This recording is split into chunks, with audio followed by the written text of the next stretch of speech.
રાજર્ષિ બ્રહ્મર્ષિ।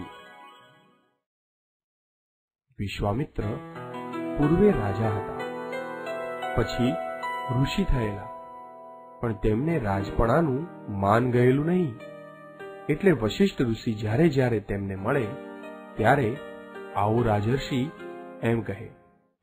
વિશ્વામિત્રને આ સાંભળી ગુસ્સો ચડે કે મેં આખા રાજ્યનો ત્યાગ કર્યો છે અને હું ઋષિ છું, મને બ્રહ્મર્ષિ કહેવો જોઈએ, છતાં વશિષ્ઠ રાજર્ષિ કહી મારું અપમાન કરે છે।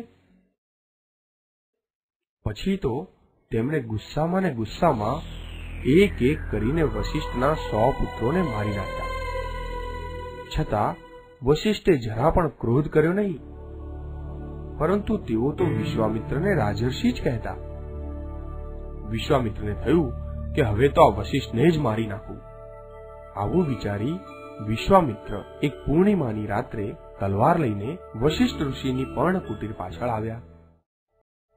પર્ણકુટીર આગળ વશિષ્ઠ અને તેમના પત્ની અરુણધતી બેઠા હતા। અરુણધતીએ કહ્યું, જુઓ આ પૂર્ણિમાનો ચંદ્ર કેવો ખીલ્યો છે।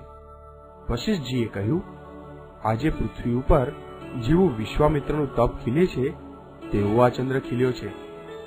વિશ્વામિત્રે પર્ણકુટીર પાછળ આ વાત સાંભળી અને તેમને પશ્ચાતાપ થયો કે જેને હું મારવા જાઉં છું એ તો મારી ગેરહાજરીમાં પણ મારા વખાણ કરે છે। તેઓ એકદમ દોડીને વશિષ્ઠના પગમાં પડી ગયા। વશિષ્ઠજીએ તેમને ઉઠાડતા કહ્યું, આવો આવો બ્રહ્મર્ષિ। વિશ્વામિત્રે કહ્યું, તમે મને પહેલાથી બ્રહ્મર્ષિ કહ્યો હોત તો હું તમારા 100 પુત્રને મારત નહીં। આજે પણ હું તમને મારવા આવ્યો હતો, પણ તમારા મુખે એકાંતમાં પણ મારા વખાણ સાંભળી મને પસ્તાવો થયો।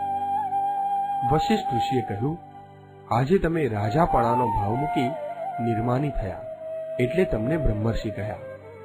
બોધ, હું પંડિત છું, હું રૂપવાન છું, હું સારા કુળનો છું, આવા બધા માન મૂકીને ભગવાનની ભક્તિ કરવી। ભગવાન કહે છે કે મને નિર્માની ભક્તો વધુ ગમે છે। રાજર્ષિ બ્રહ્મર્ષિ।